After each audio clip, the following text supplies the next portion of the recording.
Hello everyone. Welcome back to this Python programming series from basic. And we in previous lecture we have discussed about the updation in tuple and about the tuple. So in this video we will learn about how to unpack the tuple, unpack tuple, right? Yes, so let's say we will convert this into a heading. Okay, so in unpacking tuple, when we create a tuple, so we normally assign value to it. That is called packing into a tuple. But in Python, we can also allow to extract the value back into the variable. That is called unpacking. So what is packing and unpacking? Let me say again. When we create a tuple, so we normally assign value to it. Then when assigning a value to any tuple is called the packing, and we can also allow to extract the values back to a variable. This is called our unpacking. So let's say how we can do this. So for doing this, we can check it. Let's make a tuple. So this is like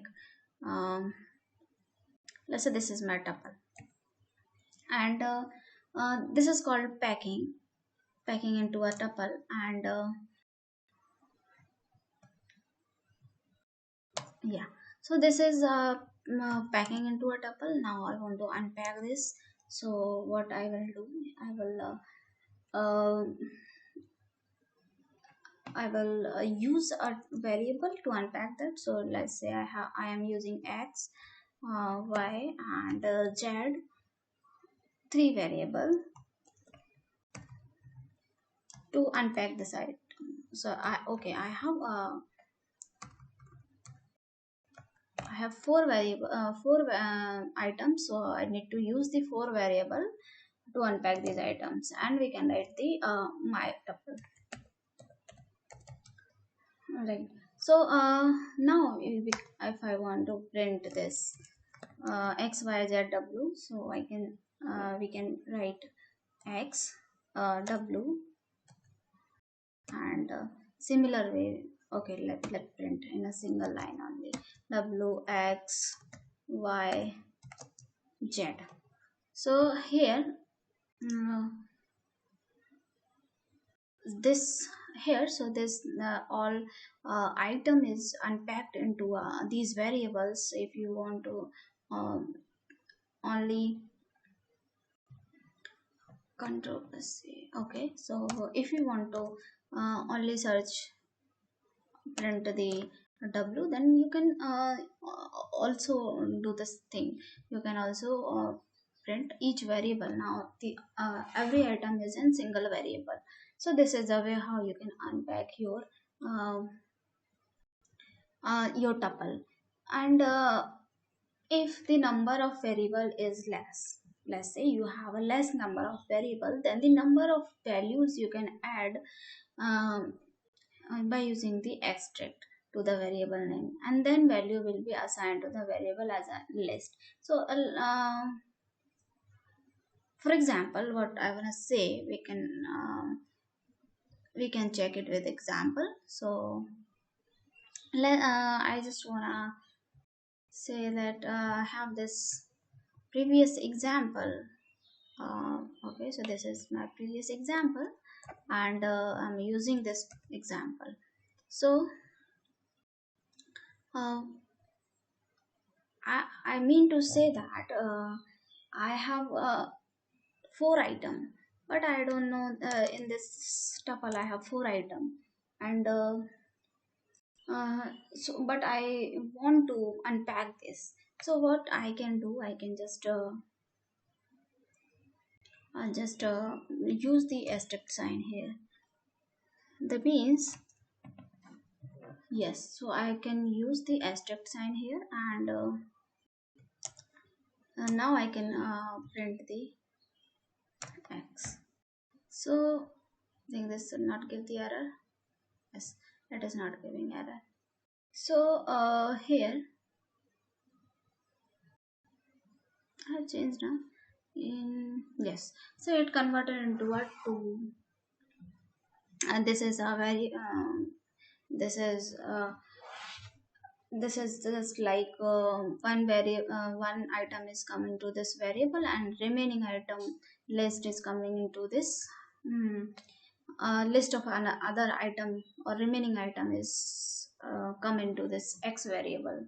So this is another way of doing when you don't know how many items is in your tuple. The next thing is loop tuples. So how why we use this loop? If you want to access any item in loop, like for example, let's say this is my tuple, and let's say I want to use loop for this tuple. So we can also do what it is.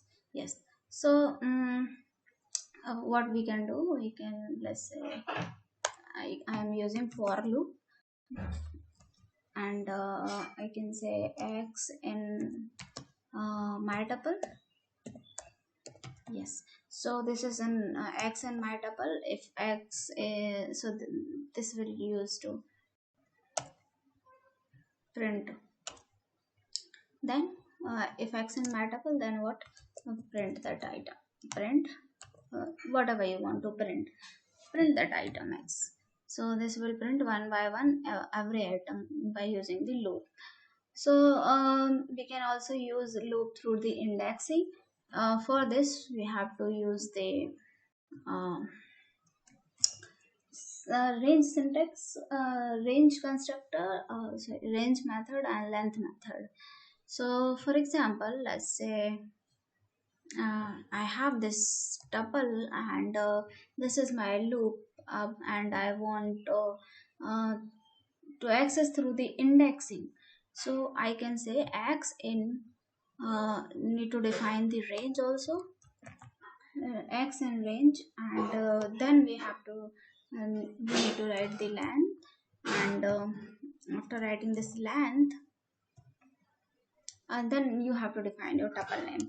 Then I'm defining my tuple name 1 2, right? And then we can print whatever you want to print. This for example, we want to print the indexing, so we can write my tuple, of I. Yes, so here this is a way of I have x now. Yes, so this is another way of looping through the looping through the index values. We can also use while loop for this. We can also use other loop for it. So let's say how to use the while loop.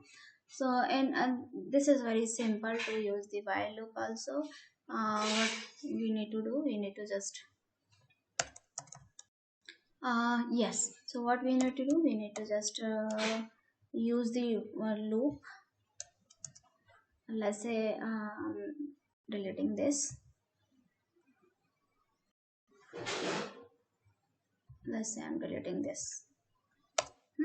And for a while loop, what we have to define the first index, or say x. And again for use while, and then we have to use the while this x is less than, then we have to define the length of the tuple name. Tuple name is my tuple, right? So here tuple name is my tuple, and then we can print this x, and we have to do the increment in this loop. So I is equal to I plus 1, x is equals to x plus 1, x is equals to x plus 1. Right, so this is a loop through the by using while loop. So okay, so this is for all this for this video, and thank you and have a nice day.